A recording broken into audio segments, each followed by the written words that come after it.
What's up, guys? Welcome back to another Critical Cartoon Conspiracy. Today, once again, back into the Super Mario Logan series to dive into yet another character evaluation. This time, we're looking to something I've gotten too many requests of, and yes, some of you already know what it is due to the title. Drum roll, please! We're talking about Ken. Yes, the doll.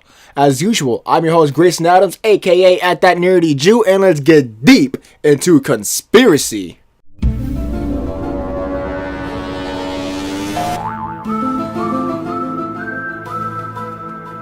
Cody is clearly gay, that's no lie, but is his relationship with Ken even real? Some say it's more real than you think, and yes, we're aware on somewhat level, Ken is matter of fact alive and not just a doll. However, Cody knowing this and is not afraid of the walking Ken makes a relationship that much more real. Ken's life is proven through the episodes such as Forsaken, where Ken's subtle movements are noticeable, such as the falling on the ground, leaning on Junior, etc, etc. Logan always made us wonder if Ken was really something more than just a doll with his little Easter eggs and somewhat innuendos and little movements. And here, we look at Taken, where Ken actually makes a call out to Cody and even tells him about the kidnapping that was about to go down. Though, even though this is a parody, it is still connected. Cody then brings comfort to Ken as a human, giving us more insight that there is more to Ken than what's being let on. After watching the Ouija board in 2016, I came to a term that isn't just an ordinary doll from Barbie, but as well as been given life because of Cody. There was a reason that Cody was actually persistent to play the Ouija board, and there's a theory I had that Cody knew that if Ken could become possessed by a human soul, would stop picking on him about Ken just being a doll. But then shortly after the transition, they started to spend time together and knew that if anyone else knew about it, Ken wouldn't really be in the picture. I mean, who wants their friend dating a demon inside of a doll? It sounds like the Bride of Chucky to me. But how did Cody even get the idea of the Ouija board in the first place, some may wonder. It all started back in SML movie Cody's Sleepover, when Junior, Cody, and Joseph go to a sleepover at Cody's house, when the trio wanted to play a board game besides Connect 4 and Glass Checkers.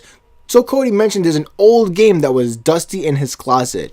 When they bring it out, Cody mentions he has to ask his father. When he does, get declines, but the boys still want to play, but ended up summoning Craig the Devil.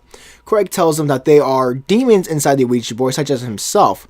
Tells the kids that not all demons are bad, and wraps it up with go to church kids as a final part of the scene. Cody, as smart as he is, takes everything deep into consideration before making his mark. He took time to think about everything. It only took him a couple months from the Ouija board episode since Cody's sleepover.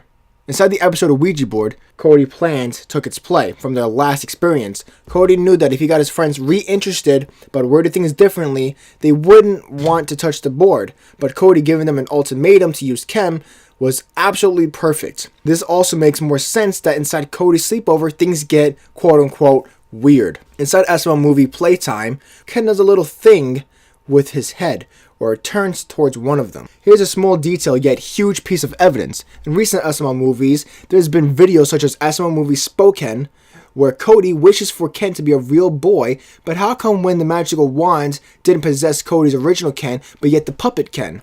I personally believe it's because that vessel already had a host inside it, and it probably went for the only inanimate object in its range, aka Puppet Ken. Anyways, guys, I hope you guys enjoyed this week's episode of Critical Cartoon Conspiracy.